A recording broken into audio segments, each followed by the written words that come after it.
Letër formale deri te 4 trupa kryesor të Këshillit të Evropës ka dërguar grupi i deputetëve të Frontit Evropian. Në të kërkohet vlerësim urgjent i ekspertëve për, siç thonë, drejtësinë selektive pas tragjedisë në Koçan ku humbën jetën 59 persona. Letra është dërguar deri te Komisioneri për të Drejtat e Njeriut, Kryetarja e Komisionit të Venecias, Sekretarja Ekzekutive e Greco dhe i pari i Asamblesë Parlamentare të Këshillit të Evropës. Në letër, Fronti Evropian nga Këshilli i Evropës kërkon të dërgojë një mision të pavarur ekspertësh për të vlerësuar pavarësinë e hetimit, të iniciojë një debat në Asamblenë Parlamentare të Këshillit të Evropës, të kërkojë opinion nga Komisioni i Venecias për ndikim mbi prokurorinë, të angazhojë Grekon për të hetuar ndikimin politik mbi vendimet e prokurorisë.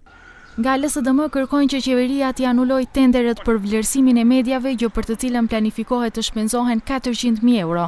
Parat të riorientohen për familjet e viktimave në Koçan, në vend që qytetarët të mbledhin donacione, thon nga kjo parti.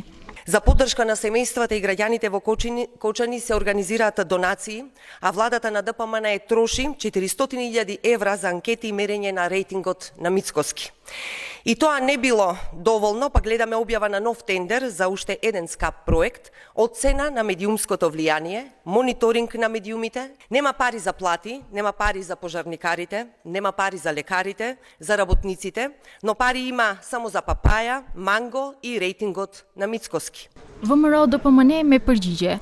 Këtu nuk ka asgjë jo ligjore dhe se nuk bëhet fjalë për sondazh për rejtingun, por për sondazh për opinionin publik, se sa qytetarët janë të kënaqur nga projektet. Би требало да ги повикаме целиот имот на Заев во Дубај, стекнат со криминал, да се поклони за донации за Кочани.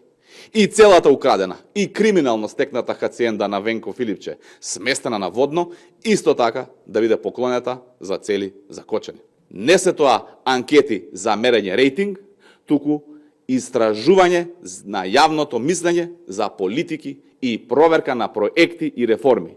Дали народот ги прифаќа или не? Këto ditë, kryetari i LSDM-s Venko Filipçe paralajmëroi se do të iniciojë takim liderësh ku do të kërkojë që të flitet për gjendjen në Koçan dhe hetime që po udhëhiqen. Tani për tani nuk ka përgjigje konkrete nga partitë nëse do të marrin pjesë, ndërsa nga qeveria thanë se nuk kanë marrë ende kërkesë zyrtare për takim.